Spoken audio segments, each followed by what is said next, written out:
త్రిజగద్గురుపీఠం నాగప్రతిష్ఠ ఇవాళ చాలా విశేషమైన రోజండి. 26/11/2024 శుభమంగళవారం. ఇవాళ సర్వే ఏకాదశి. కార్తీక మాసం చివరిలోకి వచ్చేసామండి. కార్తీక మాసం అయిపోతుంది, మార్గశిర మాసం కూడా రాబోతోంది. చాలా పరవడి రోజులు. ఈ కార్తీక మాసం అంతా శివుడికి ఎంత ప్రీతికరమైన రోజులో, అలాగే మార్గశిర మాసం అంతా శ్రీ మహావిష్ణువు ప్రీతికరమైన రోజులు వస్తున్నాయి.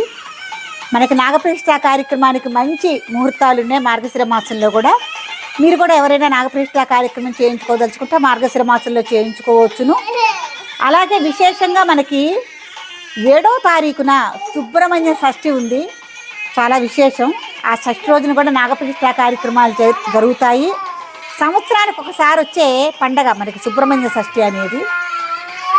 ఇవాళ స్వామివారి పుష్పాదివాసంలో విరాజిల్లుతున్నారు.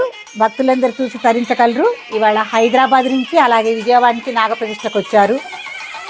అట్లాగే ఇవాళ విశేషంగా తిరుపతిపీఠంలో మనం మాడిపాడు గ్రామానికి పక్కనే ఉంది చల్లగిరి గ్రామం అని, ఆ గ్రామ భక్తులు కూడా వచ్చారు. గురువుగారి బృందావనం దగ్గర ఇవాళ ఉసిరి వృక్షం, మారే వృక్షాలు, అట్లా రకరకాల వృక్షాలు ఉన్నాయండి. ఆ వృక్షాల దగ్గర పొంగలు చేసి అక్కడ విశేషంగా పూజాది కార్యక్రమాలు నిర్వహించుకుంటూ ఇవాళ వన సంతర్పణ కార్యక్రమం కూడా భక్తులు చేస్తున్నారు. అక్కడికి కూడా వెళ్దాం, అక్కడ కూడా చూద్దాము. ఇట్లా ఎవరైనా వచ్చి వన సంతర్పణ కార్యక్రమాలు కూడా ఇక్కడ చేసుకోవచ్చు. ఇవాళైతే చాలా చాలా ఆనందంగా పండగగా తిరుపతిపీఠంలో కార్యక్రమాలన్నీ కొనసాగుతున్నాయి. అలాగే ఇవాళ మంగళవారం పూజలు కూడా ఉదయం ఘట్టం దగ్గరికి వెళ్ళి మంగళవారం పూజలు కూడా నిర్వహించాము. ఇంకా హైదరాబాద్ నుంచి భక్తులు వస్తున్నారు. లోగా ఒక పాప ఇక్కడ నాగప్రతిష్ఠ కార్యక్రమం చేసుకుంది.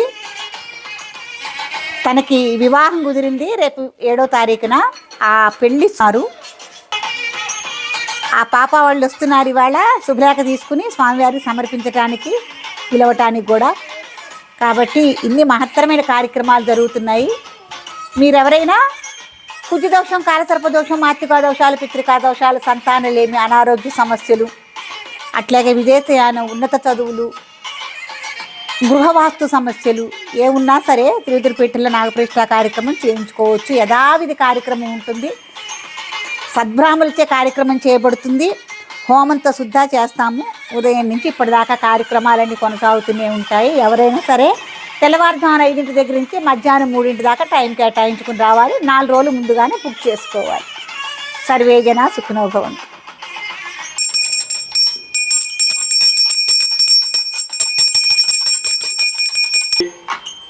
ఏడుకొండలవాడ వెంకటరమణ గోవింద గోవింద.